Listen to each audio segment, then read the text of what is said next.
A very good morning to all my students and their parents. आशा करता हूँ lockdown के इस दौर में आप सभी लोग अच्छी सेहत के साथ होंगे और जितना हो सकता है उतनी पढ़ाई भी कर रहे होंगे।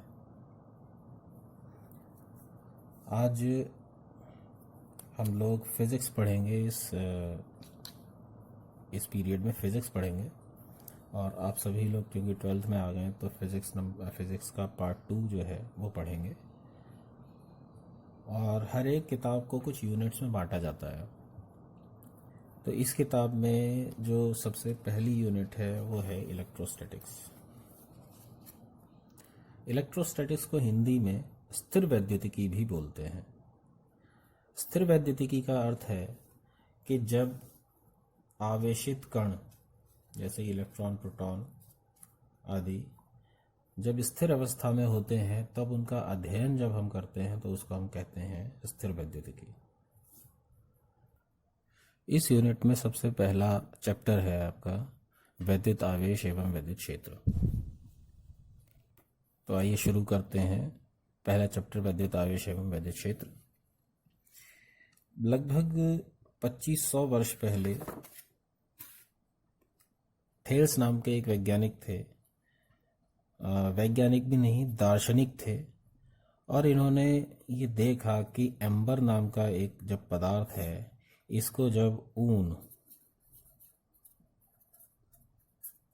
से रगड़ा जाता है तो एम्बर जो है छोटे छोटे पदार्थों को, जैसे कागज़ के टुकड़ों को या खरपतवार के छोटे छोटे टुकड़ों को अपनी ओर आकर्षित करता है।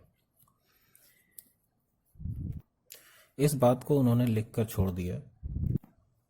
इस घटना के लगभग 2000 वर्ष बाद 600 ईस्वी में गिलबर्ट नाम के एक वैज्ञानिक हुए।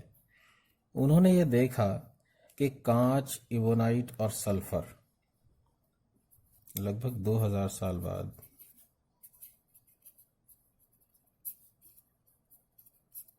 600 एडी में लगभग गिलबर्ट नाम के एक वैज्ञानिक हुए। इन्होंने देखा कि कांच, इबोनाइट, सल्फर में भी इसी प्रकार के गुण पाए जाते हैं। क्योंकि पदार्थों में यह गुण रगड़े जाने के कारण आता है या घर्षण के कारण आता है, इसीलिए इस गुण को, इससे यह स्पष्ट हो गया कि यह गुण जो है वो घर्षण के कारण आता है। तो ये जो गुण आ जाता है कांच में, इबोनाइट में, सल्फर में, एम्बर में, जिसके कारण ये छोटी छोटी चीज़ों को अपनी ओर आकर्षित करते हैं, इस गुण को बोला गया आवेशन।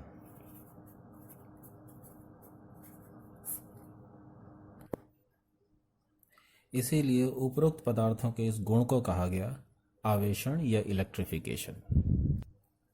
यह गुण प्राप्त करने पर पदार्थ को कहा गया आवेशित पदार्थ। तथा इस प्रकार यह गुण प्राप्त करने की जो प्रक्रिया है, इसको कहा गया घर्षण वैद्युत।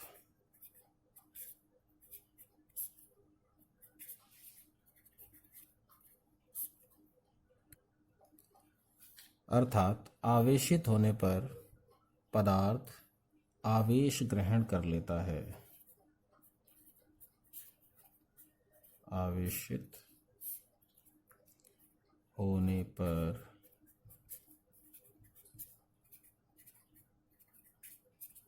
पदार्थ आवेश यानी चार्ज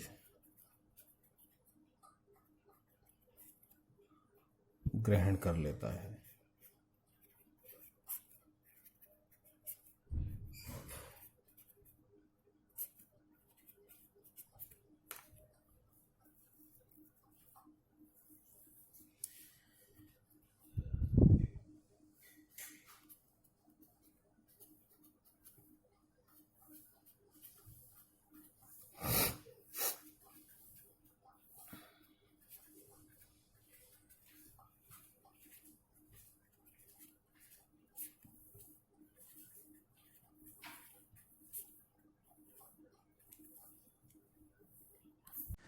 तो फिर ये देखा गया कि कांच के साथ अगर रेशम को रगड़ा जाए तो कांच में भी वही गुण पैदा हो जाता है, यानी आवेशित हो जाता है वो। इसके साथ एबोनाइट को अगर बिल्ली की खाल से रगड़ा जाए, प्लास्टिक और एम्बर को ऊन से रगड़ा जाए, तब भी उनमें वैद्युत आवेश का गुण आ जाता है। अब आगे चलते हैं आवेश के प्रकार। अभी हम कांच और रेशम को ही ले लेते हैं।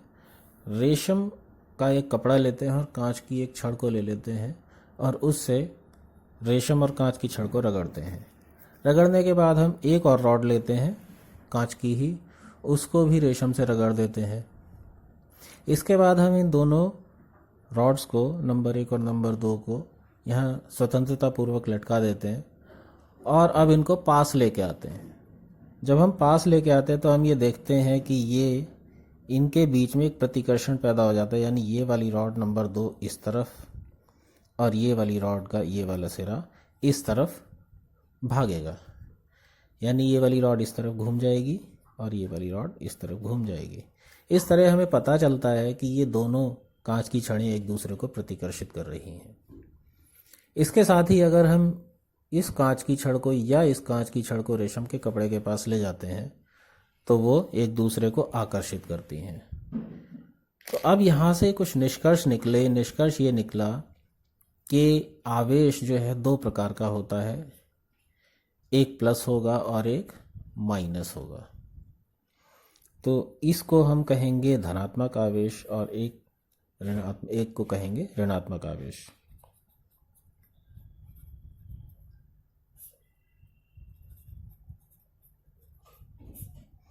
और इसको ऋणात्मक आवेश। बाद में देखा गया कि जब रेशम के कपड़े और कांच को रगड़ा जाता है तो कांच की छड़ पर धनात्मक आवेश आ जाता है और रेशम के ऊपर ऋणात्मक आवेश आ जाता है। ठीक है। अब ये धनात्मक आवेश और ऋणात्मक आवेश 2 प्रकार के हो गए। अब इनके गुणों की बात अगर करें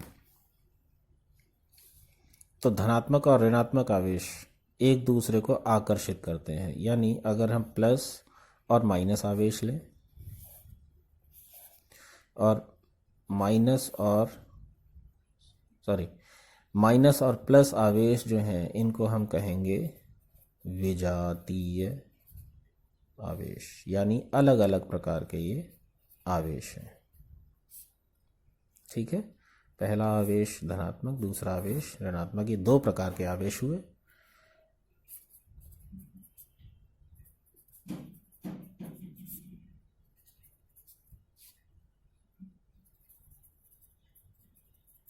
इनमें से एक को हम कहेंगे धनात्मक और दूसरे को कहेंगे ऋणात्मक। अब प्लस और माइनस यानी दोनों प्रकार के आवेश अलग अलग हैं तो हम कहेंगे इनको विजातीय आवेश।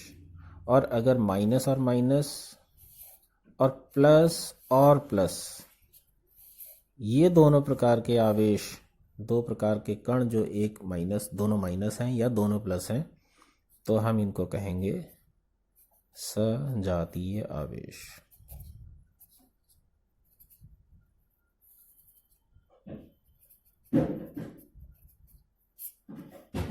ठीक है। जब सजातीय आवेश एक दूसरे के निकट आते हैं